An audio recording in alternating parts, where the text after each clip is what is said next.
Hello, welcome again to FAIRtax Power Radio. I'm Bob Paxton. And I'm Ron Molero. And we are the FAIRtax Guys. And we are still trying to put the IRS out of business by getting rid of the income tax and replacing it with the fair tax. Absolutely. And we are making progress. Yeah, we are. If you watched the last episode of FAIRtax Power Radio, you saw one of the candidates for the retiring Congressman Ted Yoho's seat has signed the candidate pledge on camera. Actually, that was a couple of weeks ago. Close okay. Enough. Well, with you and Randy, I get confused on time. You and Randy talked to Gavin Rollins. Yep. And we've got several others that we don't have video of. Yeah. But we do have several other candidates we can report have signed the candidate's pledge. We're getting there. Well, take a look at this photo of Dr. Rich McCormick of Georgia.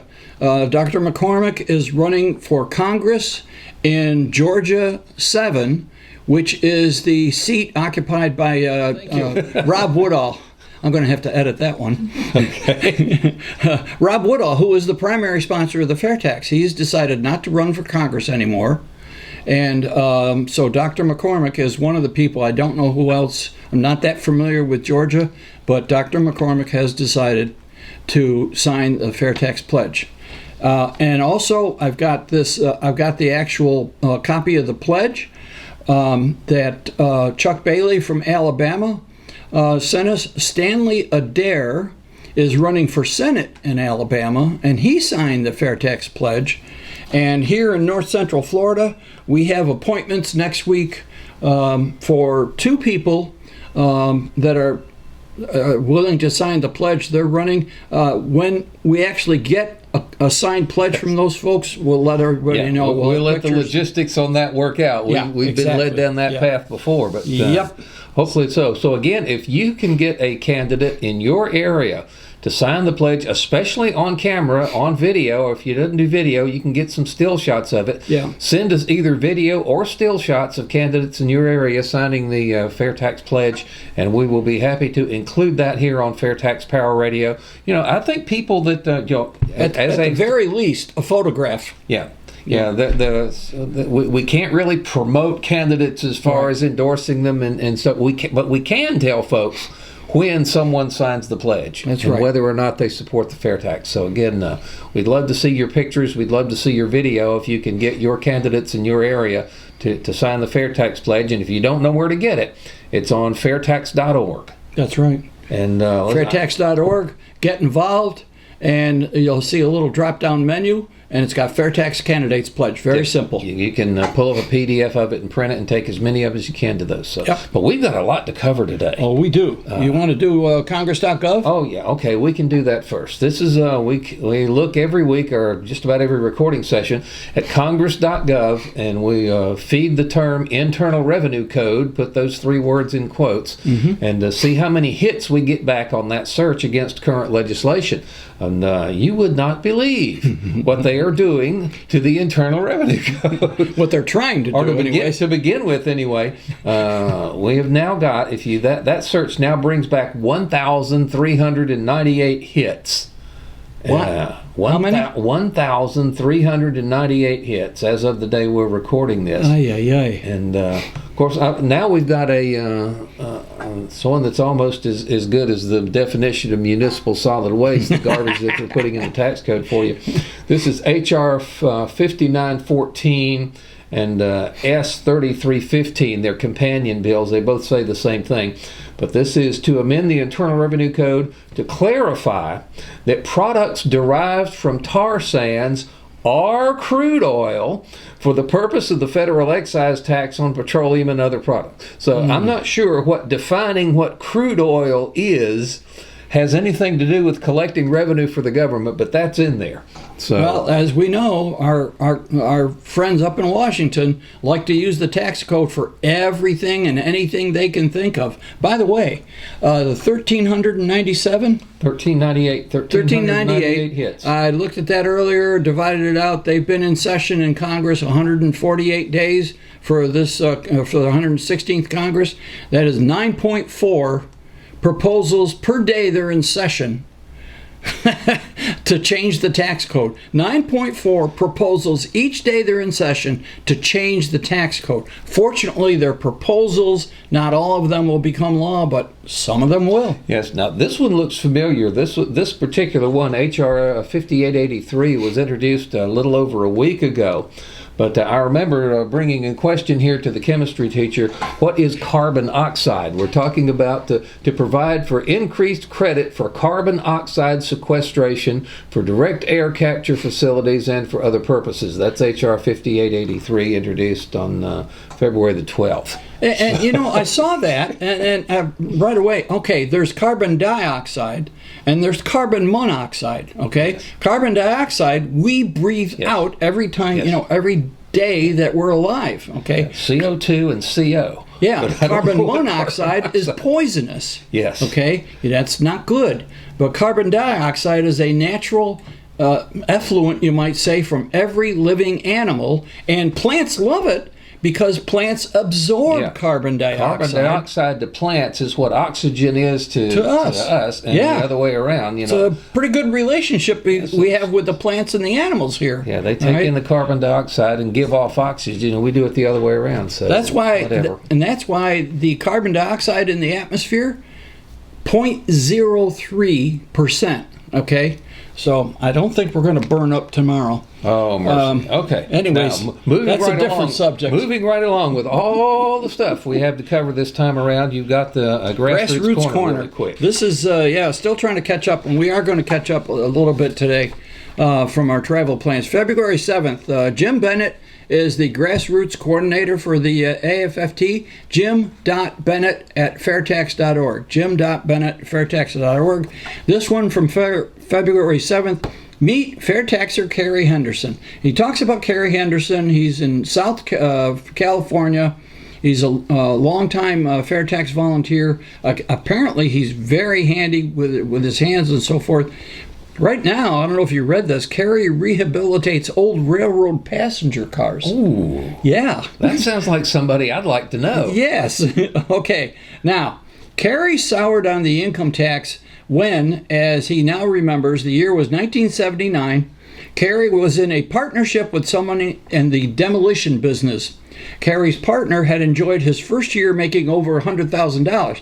1979, $100,000. That's pretty good. Yeah, that's pretty darn good. Okay. Partner wanted to reduce his tax liability for the year. The partner's accountant advised him to make a donation of one of his loaders to a nonprofit organization. Sounds reasonable. Okay. Kerry's partner had 3 appraisals done on the loader, used the lowest one for the deduction. The IRS caseworker accepted the claim for a donation as a deduction. So he checked with the IRS first. Mm-hmm. Can I do this? And the IRS agent said, yes. Okay. Then the IRS disallowed it. The accountant argued with the IRS that the donation met all the requirements and should be allowed. It was accepted again. Okay, so now it's been accepted by the IRS twice. Accepted, then rejected, and then re-accepted. Yeah. And then, Some time passed, and Kerry's partner, they did some other work for some salvage work, and they made $6,000. Kerry had a commission coming, so his partner wrote him a check. Kerry and his partner deposited their checks, but the next thing they knew, the checks that they wrote on the strength of that deposit were bouncing. The IRS had reopened the partner's case and seized his bank account. Allowed, disallowed, allowed, your bank account is mine. Now, how cool is that? And they knew nothing about it until their checks bounced. So there was no due process. There was no warning at all. There was no presumption of innocence. All right, this is that civil asset forfeiture that we've talked about before. And one day we're going to have to spend some more time on that because it is a horrible, horrible situation. So can you understand why Kerry was attracted to the fair tax when he first learned about it? Yeah, okay. So anyways, and I have another very short, it's going to be short for us, February 14th, Grassroots Corner. Well, it's all about Gavin Rollins, the candidate for office here in Florida, in North Central Florida, District 3. And a couple of weeks ago, we did an episode. You saw the video on 10-minute video on Gavin Rollins signing, answering questions and signing the grassroots or the FAIRtax Candidates Pledge. So that I'm not going to spend any more time, because if you go back to episode 199, there it is. Okay, so that's our grassroots update. If you have something of notice to that you want Jim to be aware of, jim.bennett@fairtax.org. jim.bennett@fairtax.org. Anything to do with grassroots efforts, let him know about it. Thanks. All right, good. Guess what I did this week? What's that? My income tax. Oh. Guess how long it took me? to do the, let me guess, you ended up taking the standard deduction. I have got a very simple, I'm an old retired guy. I've got a little state pension. I've got some Social Security, and that's basically it. How long did it take me to do my income tax return? Yeah. Couple hours? Couple hours. Yes, I did take the standard deduction after TurboTax had spent quite a considerable amount of time asking me a bunch of questions. How much did you spend on medical expenses? How much charitable giving did you have? How much was your state and local? How much all this stuff? And he finally, after I went through all that, he said, you should take the standard deduction. Well, thank you. I knew that all along. Yeah, exactly. I mean, that if for a married couple now, the standard deduction, the threshold is $24,000. There's no way that Bob and I have that kind of deductible expenses. Yeah. But that's just it. I want to harp this week, if I may, on just how complicated, how cumbersome, how burdensome. I can only imagine what somebody's tax return that has a lot more, complicated things to deal with than I have. How long it takes them to do it. It takes me 2 hours. Yeah, just to do a simple one. Just to do a really easy one. Yeah.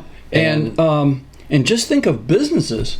Small businesses, large businesses. Just think of what it's like for them. So the time and the money and the effort that people spend filling out these stinking federal forms amounts to a lot. If time is money. Yeah. And so the compliance cost, we harp on this a lot here on FAIRtax Power Radio.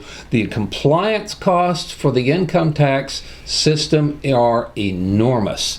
And you've got something there, I think, from the Tax Foundation that kind of digs onto that. You might get into that in a minute. But Steve Hayes and I, we were both on the same wavelength, because the chairman's report that just came out this past Friday was talking about, how much do you actually pay under the income tax system?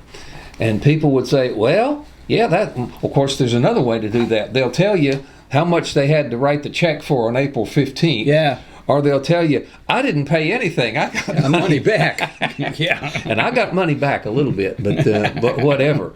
But people do not know how much they pay under the income tax, because you just looking on your W-2 or just looking on your income tax return doesn't tell you the whole story. No, that's kind of like the tip of the iceberg, isn't it? Right. If you want to read this in more detail, I would direct you to FAIRtax Friday, or the chairman's report of February 21st. You can find it on fairtax.org. But that's insane. It's a good report, and I was reading it and I realized, hey, this is exactly what we decided to talk about for this episode. So this is good. All right. We encourage you, if you're not getting FAIRtax Friday, you need to go to fairtax.org and sign up for their emails. You will not get spam. They never, ever sell or share your information with anybody. So you won't get spam. Don't worry about that. But why, Ron, why do we, the people, put up with the system that requires us to spend all this time and effort, and in some cases a lot of money? Of course, you had to pay for TurboTax, a very nominal fee for an individual, but what a company has to pay to their tax accountants and tax attorneys is a bit more than just a little nominal sum. The compliance costs are out of this world. And as long as we have an income tax, and as long as we have the IRS, and as long as we've got Congress critters and lobbyists up there writing 70,000 pages of tax codes chock chock full of exemptions and exceptions and special interest, deductions and whatnot. We are going to have a system that requires just an enormous amount of effort and time and money just to comply with it. And that doesn't even include your tax liability. Why are we putting up with that? Well, why don't we get rid of that entire system, yank it out by the roots, and replace it with a fair tax? Yeah. And one of the answers to why is that we need another 20 million people watching FAIRtax Power Radio. Oh, yeah, that would be nice. Yeah, because if that happened, all right, and they saw just, on a weekly basis what's going on with this tax code and the advantages of the fair tax, we'd get this done really quickly. Indeed. But again, if we're going to talk about how complicated the system we've got now, and it doesn't have to be that way. No. The fair tax is described in 130-some pages, most of which is reference to the current tax code that would be repealed. It doesn't take anywhere near 131 pages to describe how the fair tax works. Oh, yeah. And the compliance costs are next to nothing. It's included in the price of things that you buy. You pay it anonymously at the cash register. Case closed. You're done with it. Yeah, Fortunately, in Florida, we can do that to fund the state government. We don't have a state income tax here. Right. But the compliance, and Tennessee is heading that way. Alabama's heading that way. We got several states, and that may be a subject for a future FTPR episode here. Yeah. When we get some more let's get into this compliance cost I've got stuff. two The articles. figures are staggering. When Bob and I decided, actually Bob decided what we wanted to do for this episode, my dear wife said, I can find information on that, and she found a couple of good articles. This one is from the American Action Forum, and it's dated April of last year, so it's fairly current. Okay, executive summary: the total projected cost of the IRS paperwork is $197 billion annually. Okay, but wait, there's more. Is that the paperwork we send to the IRS, or is that the paperwork the IRS does internally? And it says that's a small increase from the year before. Taxpayers this year spent an estimated 8 billion hours annually working on paperwork. Okay. If that's only $10 an hour, can you imagine what that adds up to? 80 billion. While the number of individual forms increased by 13%. There's over 1,300 forms for the IRS, depending on a business. Now, for the individuals, like us, there's not that many forms. But for businesses, with all the different things and all the ways that the IRS tax code reaches into somebody's business, depreciation and all that stuff. All right. Many provisions of the Tax Cuts and Jobs Act took effect in 2018, but other paperwork compliance burdens remain similar to this tax code. Now, wait a minute. That Tax Cuts and Jobs Act was supposed to be the end-all, be-all, the panacea that fixes everything, was it not? Yeah, it was the greatest tax reform in a generation. Woohoo! Tax reform I can't say that. That was tax relief, for which we were appreciative, but it was not tax reform. We still have the income tax. We still have the IRS. We still have withholding from your paycheck. We still have payroll taxes for Social Security and Medicare. We still have all the evils that go with an income tax. Our little 11 by 11 scrambled up Rubik's Cube here. Yeah. And the Tax Cuts and Jobs Act just kind of turned the top little piece of it a little bit. But, that's about it. But that's it. So we need real tax reform. We need the fair tax. But now, this article is about the compliance costs, but it recognizes that a lot of different organizations tried to estimate these compliance costs, and everyone comes up with a different figure. For instance, the IRS. That's like the 50 tax preparers with 49 different answers on how much the family owes. When it comes to the income tax, there's a lot of different opinions. Wow. According to the IRS, the monetary cost of completing paperwork is $90.2 billion. This official number is an underestimate. Underestimate. And it says so because the IRS has 670 information collection reviews. That's an internal thing that the IRS does, okay? They have 670, but to get to that figure, they only use 15 of them. Oh, okay. Makes perfect sense to me. So, anyway, it's woefully inadequate, okay? The study estimates that the cost of missing hours to arrive at the final sum of this compliance, $197.3 billion. But it goes on. I mean, it talks about the most noteworthy change is that, I already mentioned this, 13% increase in the number of forms. Okay, to stay up to date, all right, the number of forms associated with business tax reforms increased more than 15%. And in order for business to stay legal, they have to make sure they keep up with that. So if the number of forms related to business and their business returns increased by 15%, they got to know about all of those, which means they have to hire tax accountants, CPAs, and so forth, which is an expense of doing business. Who pays for that? Yeah, well, let's see now. The businesses pay for it. Oh, because the businesses have to pay their fair share, right? No, Kimosabi. You hit on it a minute ago. That is a cost of doing business. It gets passed on to the consumers who buy the products and services. That's right. Of these different companies. And if they're in a very tight market where they can't raise their prices, then they have to cut expenses. Labor, okay, which means people pay for it again with their jobs, or reduce dividends to the shareholders. Yep. One way or another, people pay for those expenses. Yep. And that again is one of the items that Steve hit on in his chairman's report. When you're trying to figure out how much the income payroll tax system costs you, you have to figure out how much more you are paying for everything you buy that is the cost of the other company's tax liability and these huge compliance costs being passed on to you. And that, folks, is not on your tax return. It's not on your W-2 form. You cannot know how much this insane system costs you, but it is a bunch. But here's something that occurred to me as I was trying to sort through this, because it's written for numbers people, okay? But they talk about information collection reviews, which I already mentioned. They have 670 information collection reviews. That's within the IRS. People in the IRS trying to figure out, what it costs. Wait a minute. Okay, so part of the cost of running the IRS is people in the IRS trying to figure out what it costs to run the IRS.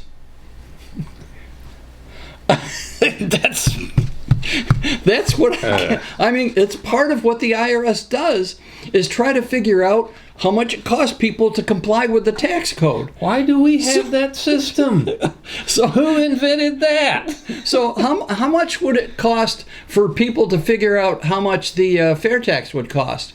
Hey, that's very simple. You go to the store, you buy something, and it's the fair tax is included on the receipt. There's no secret about it. They can probably figure out how much additional it costs, but the cost would be very low because computers do all the work. So, it's not good. And there was one thing here that got me, and said, compliance costs amounted to $406 billion in 2016. But then they said, oh yeah, but it depends on who's doing the estimate and the methods they're using. And their result was hidden costs estimated range from $215 billion to $987 billion. Can you be a little more precise with that estimate? Oh man! So that's kind of a big range there, okay? And then what caught my interest is the next one, and I usually get some good stuff from the Tax Foundation. They do nice work here, all right? And it says complying with individual income tax codes creates real costs for taxpayers. Yeah. That's what we've been talking about. Estimates of compliance burden vary widely depending on which calculation method is used. And then they also mention other costs associated with the tax code complexity may be considered, such as lobbying and the tax gap. What's the tax gap? Tax gap is the difference between what is owed and what is collected. Yeah, and you know what it is for 2020, my friends? It just so happens that the Americans for Fair Taxation did a study in 2017. They hired a professor from Jacksonville University here in Florida, and he came up with as far as the cost of the AFT, that study cost like $45,000, okay? Because it was a very thorough study, well researched. And anyways, his findings found out that, from 2017 up to 2026, a 10-year period, for 2020, his cost estimate of the tax gap, $784 billion. $784 billion that the IRS is not collecting because people are cheating on the income tax. Yeah, so that's insane. Well, if you'd like to read either of these articles in their entirety, this first one, American Action Forum, that's all one word, .org, is where this Tax Day 2019 Impact on Compliance Cost comes from. And that one came from the Tax Foundation of August of 2018. It's number 608. And the Tax Foundation is really nice because when you find this on the webpage, it's got a little link there. Download this as a PDF. You click it, boom, it's there as a PDF. There it is. So, yeah, that's pretty good stuff. Well, I'll tell you what, I think we did pretty good to describe the complexity of the tax system in less than 30 minutes. Well, that means there's a lot we didn't get to. But and the point here is that, yes, the tax code is very expensive to comply with, and that adds to the expense. I mean, and it's very inefficient. It is very expensive to administer and enforce. There is nothing good about the income tax. Nothing. And what you're sending to the IRS each year is just a small portion of the cost of complying with the tax code. All right, because everything that goes into business compliance costs, we end up paying for. Like Bob said, you end up paying for it in increased prices of every product and service you buy. Okay. Phew. I'm tired out. Why don't you do your logo store thing while I have some more cheer wine? Well, first, I'm going to go to our favorite item first, because this is our favorite item. FairtaxLogoStore.org. FairtaxLogoStore.org. You can get these scrolling banners, and which we claim you have to take these to your next town hall, all right? And tell them the FAIRtax Guys sent you, which will get you absolutely nowhere. But anyways, it's a good idea to bring those things, all right? You can get hats and shirts and jackets. I mean, there's all kinds of things. You can get articles of clothing. You can get these little items, which people really like because they're small and portable. The FAIRtax prebate cards, and we have ordered the new ones, and we expect them in. I know I said this the last time, but we are expecting new cards soon here. But these FAIRtax prebate cards, they have some basic information about the FAIRtax on one side, and the prebate schedule on the back side. Very popular item in the FAIRtax Logo Store. Okay. Then, of course, we got our palm cards. And I remember Gavin Rowland's comment, oh, yeah, all the candidates know what palm cards are. Do you know what I do with those things? Yeah. I get a bunch of political fundraising solicitations. A lot of them are described, disguised as surveys. So each and every, even the ones that I have to put my own stamp on, if they send their own business reply envelope, that's even better. Yeah. But even if I have to put my own stamp on it to return that envelope, it does not have the survey in it. It does not have any money in it. It has several of these in it. Yeah. So they will eventually get the message. Seal it, send it in, Yes. and that's what they get for their survey. Yep. But anyways, Indeed. These palm cards are good. They have more information than the little cards, obviously, and they got some websites on the back and so forth, and you can get a package of them. In fact, I think this is the way they come. All right. I think there's 100 in there. So those are good information. You can get pens, very simple pens like this, and we recommend that when you go out to dinner and you write the check, okay, leave one of these or maybe one of these, okay, and leave them your FAIRtax pen because then the restaurant will probably use that since they're always looking for pens, and then somebody else will see FAIRtax, America's big solution. Yes. That's a pretty good idea, you know? So anyways, that's something you can do. And there's our campaign buttons, all right, and we have sticky notes, and we've got earrings. All right, here's a picture of the earrings. Anyways, there's a lot of stuff in the FAIRtax Logo Store. FairtaxLogoStore.org. FairtaxLogoStore.org. Please go to that website. Take a look at all their pages. They have a lot of different items, a lot more stuff than what I've mentioned here. And order something and show off your support for the FairTax. It's really important. We need everybody saying, you know, that you're wearing a hat or a shirt or maybe a campaign button.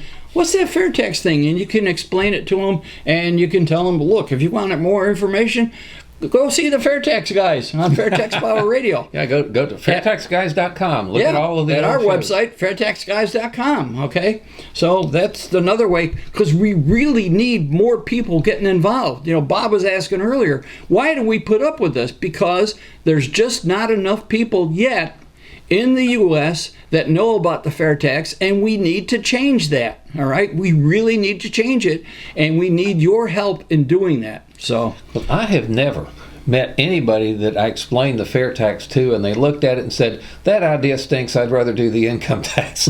Everyone, I just about got you with a mouthful of almost. Oh, man. But, No, we won't find anybody like that. I've never. Well, some of the tax debates, we've had to find people that would try to defend the income tax. It was hard to get somebody to argue that position, but it worked. But that's going to be just about it for this edition of FairTax. I think that's all the fun we can have. We're getting for the one signal time. from the producer there. Indeed. Okay. Well, again, we ask you to write us at the FairtaxGuys@gmail.com. Leave us a note on our Facebook page. Share these videos. And until then, I'm Bob Paxton. And I'm Ron Bolero. FairTax Guys reminding you once again that the fair tax is the only truly fair tax. And once you understand it, You'll demand it.